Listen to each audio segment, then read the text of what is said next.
नमस्कार दोस्तों। नवरात्रि के दूसरे दिन माता के दूसरे स्वरूप माँ ब्रह्मचारिणी की पूजा अर्चना की जाती है। ब्रह्म का अर्थ है तपस्या और चारिणी का अर्थ है आचरण करने वाली। इस अनुसार ब्रह्मचारिणी का अर्थ हुआ तप का आचरण करने वाली।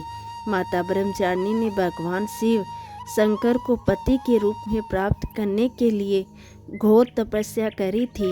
इस तपस्या के कारण माता का तपस्या कारिणी ब्रह्मचारिणी नामों से जाना गया। इनका स्वरूप अत्यंत तेज में है। श्वेत वस्त्र पहने और दाएं हाथ में जाप की माला लिए हुए और बाएं हाथ में कमंडल धारण करे हुए इनकी पूजा करने से साधक का मन स्थिर होता है। अपने पिता दक्ष प्रजापति द्वारा किए गए भोलेनाथ के अपमान से क्रोध में आकर योगाग्नि में भस्म होने के बाद माता सती ने पर्वतराज हिमालय के घर पुत्री के रूप में जन्म लिया। यहाँ उनका नाम पार्वती या शैलपुत्री रखा गया। जब पार्वती बड़ी हुई, ब्रह्मा जी के मानस पुत्र देव ऋषि नारद ने उन्हें दर्शन दिए और उन्हें पार्वती जी को बताया कि यदि वह तपस्या की राह पर चली तो अपने पूर्व जन्म पति भगवान भोलेनाथ को वह पति के रूप में प्राप्त कर सकती हैं।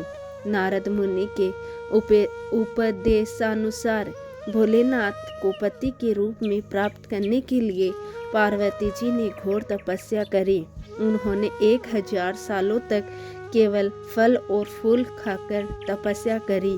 फिर 100 सालों तक केवल साग खाया। कठोर तप करते हुए माता ने खुले आकाश के नीचे बारिश, धूप और ठंड के भयानक कष्ट सहे।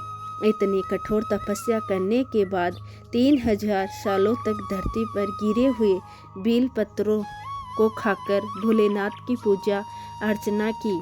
फिर कुछ समय बाद उन्होंने वह बेल पत्थर खाना भी बंद कर दिया। इसके बाद हजारों सालों तक उन्होंने बिना कुछ खाए पिए कठोर तप किया।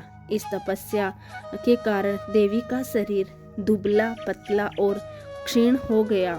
उनकी यह निर्मल दशा देखकर उनकी माता मैना को बहुत दुख हुआ। उनकी कठोर तपस्या को देख तीनों लोकों में हाहाकार मच गया।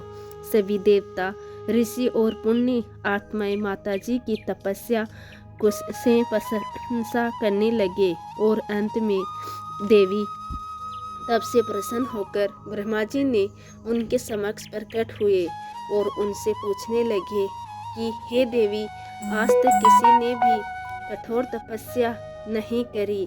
ऐसी तपस्या केवल आप ही में से संभव है। आपकी इस परम पवित्र और अलौकिक तपस्या की चर्चा चारों दिशाओं में हो रही है। आपकी मनोकामना अवश्य ही पूरी होगी।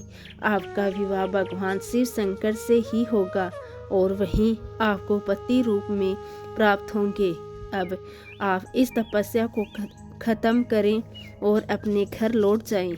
आपके पिता लेने आ रहे हैं। इसके बाद माता ने तपस्या खत्म करी और अपने पिता के साथ घर लौट आई और कुछ समय बाद भोलेनाथ ने माता पार्वती जी को अपनी पत्नी के रूप में स्वीकार किया। लंबे समय तक कठोर तप करने के कारण ब्रह्मा जी ने माता पार्वती को नाम दिया ब्रह्मचारिणी। इस दिन विधि विधान से माँ ब्रह्मचारिणी की पूजा अर्चना करने से सभी मनोकामनाएं पूर्ण होती हैं और विशेष फल की प्राप्ति होती है। इनकी पूजा त्याग और संयम और सदाचार जैसे गुणों की प्राप्ति होती है। माँ ब्रह्मचारिणी की पूजा अर्चना से व्यक्ति को धैर्य प्राप्त होता है और विजय की प्राप्ति होती है। तो दोस्तों, कैसी लगी आज की हमारी ये कहानी कमेंट करके ज़रूर बताएं और साथ ही साथ मेरे चैनल को सब्सक्राइब करना ना भूलें। जय माँ ब्रह्मचारिणी की।